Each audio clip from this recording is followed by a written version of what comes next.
Colombia debe ayudar en una solución política, diplomática a lo que allí pasa.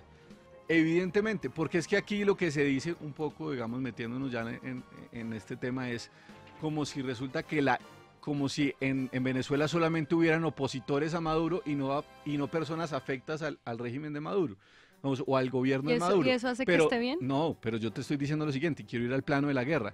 ¿Tú crees que los militares venezolanos que hoy están con Maduro se van a dejar sacar sin ir a la guerra? ¿Tú crees que eso va a ser una liberación militar de un día? No. Adelante, María Alejandra, ¿qué le responde? Porque es que la realidad que tenemos hoy, la realidad que tenemos hoy es supremamente compleja.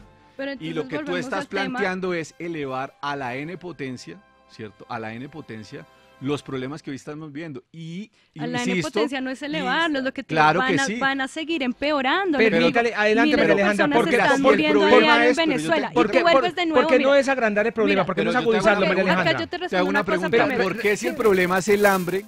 Porque si el problema es el hambre, ¿por qué no? Entonces, ¿por qué a Colombia no la invaden? Bueno, mira, ahí te voy a dar dos respuestas. Permítale, yo te quiero preguntar, pero permítale responder. Los colombianos se mueren de hambre, ¿sí? Los niños en La Guajira se mueren de hambre, no hay ayuda humanitaria para ellos, nadie está pensando en una guerra para tumbar a Iván Duque. Listo. Y el problema es el hambre. Adelante, el problema es el hambre, el problema es las reservas de petróleo en Venezuela. Permítale responder, María Alejandra. El problema que hay en La Guajira con el problema que hay en Venezuela. O sea, es peor. Permítale responder, venga. Primero pongamos en una balanza las cosas. Lo dice la ONU, no lo digo yo. David, venga, permítale responder. Mira, tú sigues hablando de los derechos humanos. Y te lo vuelvo a decir.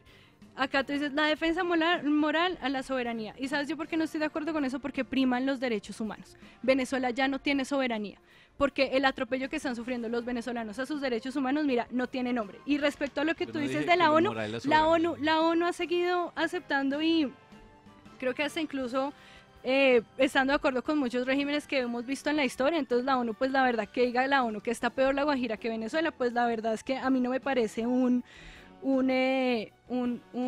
argumento válido. La ONU continuó reconociendo al régimen de los Jeremes Rojos. ¿Las de quién? No, dime.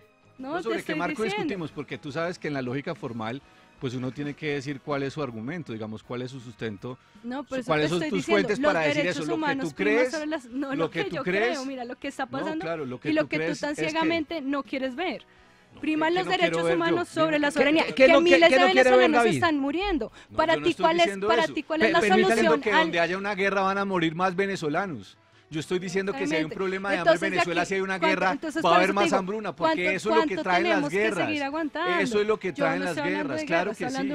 Pero venga, María Alejandra, honestamente. Explíqueme cuál es la diferencia entre una liberación militar y una guerra. Bueno, ahí le hicieron una pregunta.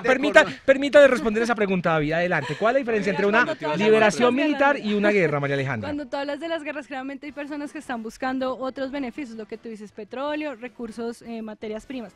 Acá estamos hablando de la libertad de unas personas. Si me entiendes, de todo un pueblo que está sufriendo, y tú dices, yo te pregunto, ¿cuánto más es suficiente?